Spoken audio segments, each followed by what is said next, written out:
you have to be careful when you say like the Fever fans, because I don't think it's the Fever fans. I think it's the people that wanted Caitlin Clark to be a certain type of way, and they thought that she was, and so they became Caitlin Clark fans, assuming that, and then they realized like, oh no, she's actually not racist. Did you catch what happened?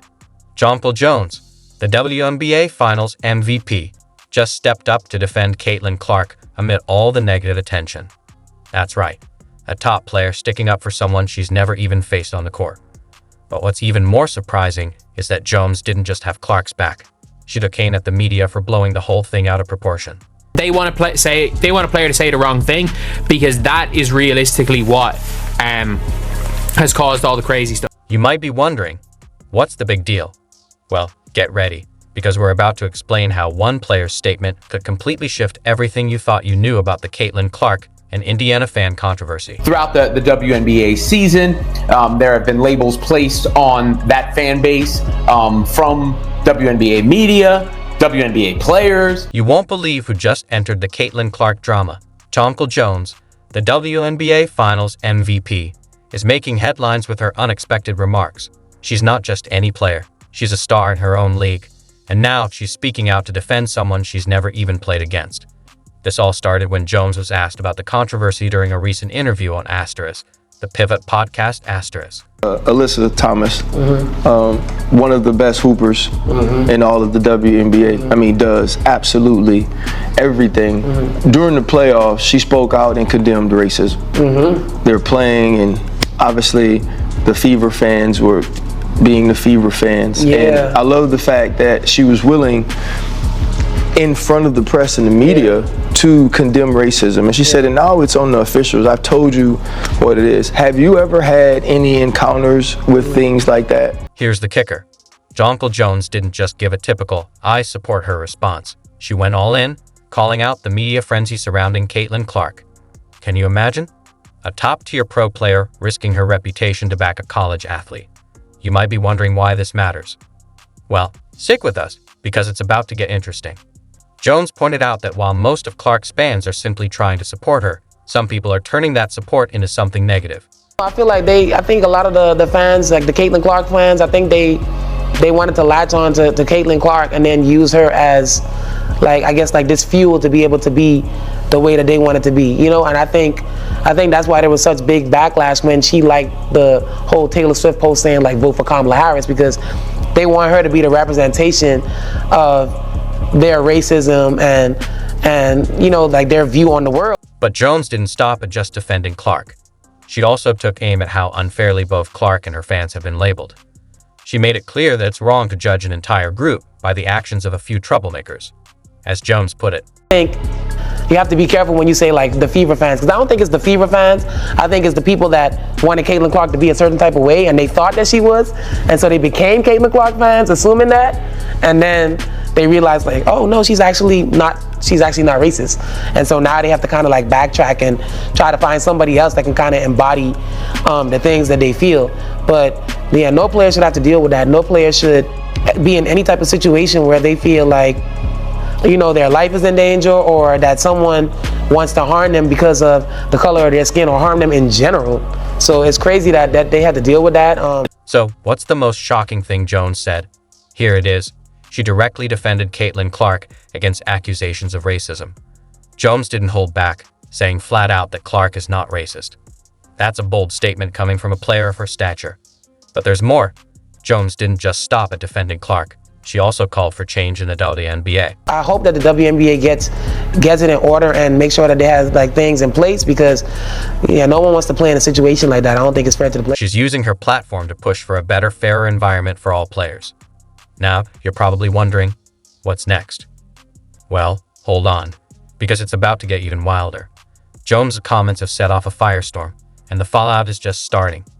We're about to see how one player's courage can shake the entire basketball world. Now that Jones has stirred the pot, let's take a step back and look at the bigger picture. You've seen all the headlines about Caitlin Clark, right? But here's the million-dollar question. Are you really getting the full story, or are you being played? The media circus surrounding Clark is no longer just about basketball. It's turned into something much larger and far more controversial. Let's break it down. We've all seen those flashy headlines, but here's what they're not telling you. this isn't just about Caitlin Clark's incredible skills on the court. It's about clicks and creating drama. Some media outlets are stoking the flames, and it's getting out of control. So much energy has been put into such a fringe thing when the TV ratings are through the roof. The attendance is through the roof. Those are real numbers, not what some random clown is saying that we then give all the power to, because the players are given the power to it, and then the media is given the power to it and talking about it at a disproportionate level to the real stories. And it's frustrating. You might be wondering, isn't this just typical sports drama? But trust me, this is much more than that. The story has gone from celebrating Caitlin Clark's amazing skills to a debate over accusations of racism. 1 minute, we're talking about her record-breaking feats on the court, and the next, the whole conversation has shifted to finger-pointing and controversy. It's a whole new level of drama. To act as if what we saw in the WNBA is prototypical racism, I think is misguided. Again, and to label an entire fan base, because so much energy has been put into something that cannot be won. Here's the real twist. Jonquel Jones, the WNBA star, called out this very issue. She said the media's constant focus on drama and accusations is drowning out the actual story, the amazing progress of women's basketball.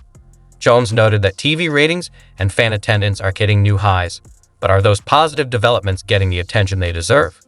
Not nearly enough. I want to, in the strongest possible words, condemn racism and poor treatment of any individual, any fellow freaking human being. But the amount of energy we spend on it and the lack of logic we apply to it when looking at what the real story has clearly been, which is the enormous growth of the league, the enormous growth of respect in women's basketball, where it's no longer mocked anymore. It's taken like a serious sport. You might be wondering, why is the media twisting Clark's story like this? Well, it's simple. Controversy sells. But here's the problem. It's making real basketball fans furious. They just want to support their favorite player, but now they're being unfairly labeled. Jones put it perfectly when she warned against judging entire fan bases based on a few troublemakers. But wait, there's more, and it's about to get even more intense. The media isn't just reporting the news anymore, they're shaping it. Just like they did with the Taylor Swift situation, and that's a dangerous path. We're seeing how a few negative comments can overshadow all the positive growth in women's basketball.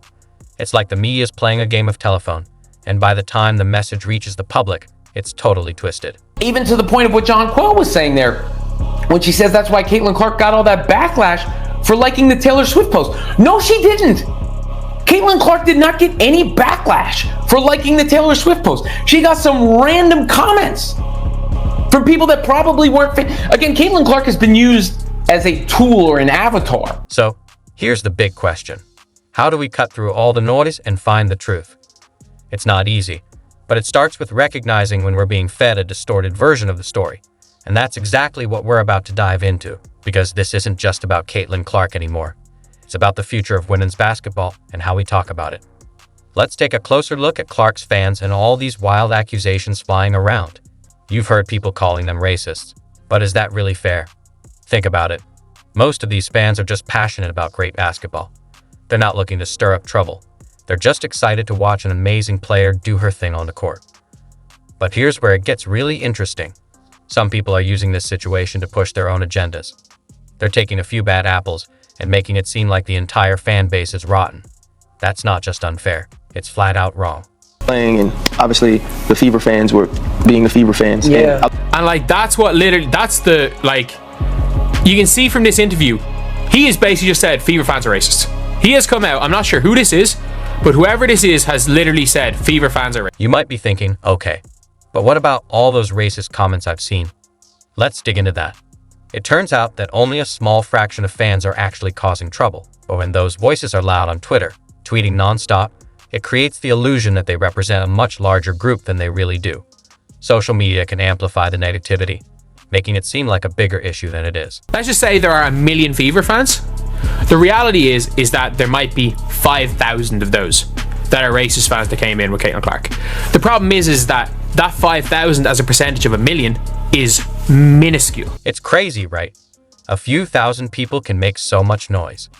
If they keep tweeting constantly, it can easily give the impression that there's a huge crowd of troublemakers.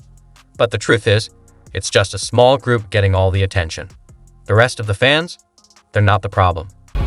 But when those 5,000 people are all on Twitter, 5,000 people can seem like 100,000 if they tweet 100 times each.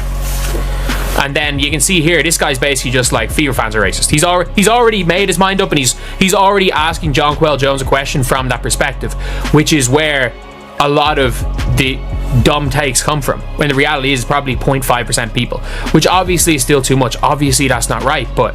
So why are some people calling Caitlin Clark's fans racist? It's because they're buying into this illusion. They see all these tweets and assume it reflects the views of every single Clark supporter. But that's not fair. Jonquel Jones made it clear. The vast majority of Clark's fans are just there to watch incredible basketball. They're fans because they love seeing her nail those jaw-dropping shots from way beyond the arc. And that is fine. It's finally somebody actually said what's going on. That there were a very small amount of racists. And like, that's the reality, is there were a very small amount of them. And as the season went on, they became less and less. And again, a lot of them weren't even fans of basketball. A lot of them were just racist on Twitter. And you know what? Caitlin Clark herself spoke up about this. She made it clear that the people causing trouble aren't real fans. She called them trolls. That's a crucial distinction, and it's important to recognize. Stick with us, because we're about to uncover the truth behind all these claims. This isn't just about defending Clark or her fans.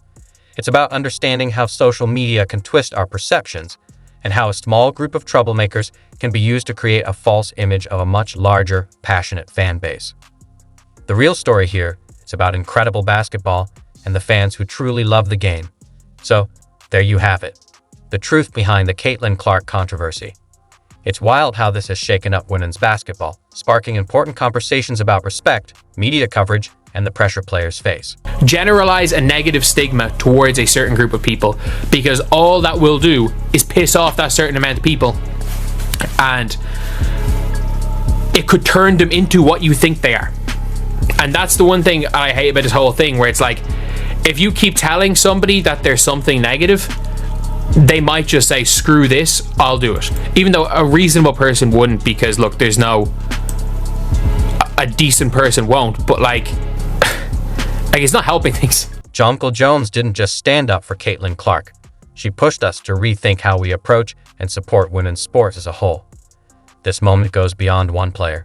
It's about the direction of the game and the voices that will define its future. Like when people call the Caitlin Clark fans the Caitlin Clark CLAN, where I'm like, you have literally like, that's the worst thing you can do. Like, it's one of the worst things you can call somebody. And to just generalize hundreds of thousands of people, maybe millions of people, because of the actions of a few thousand, is ridiculous, and it's bullshit. It's absolute bullshit. And thank you, Jonquel Jones, for actually like being like, well, no, there was a certain group of people that latched on to Caitlin Clark because they thought she represented something that she doesn't, and now they no longer have really latched on to her because she doesn't she no longer does it. Now they know for a fact she doesn't represent that. So, what's next? That's up to you. Will you let the noise cloud your judgment, or will you take a step back, watch the game with a deeper perspective, and think about what's really happening? Beyond the final score, here's the thing. You have the power to make an impact. Why not show up, support your favorite players, and be part of the movement? Women's basketball is evolving right before our eyes, and you're part of that change. So what are you waiting for? Get involved and help shape the future of the game. The ball's in your court.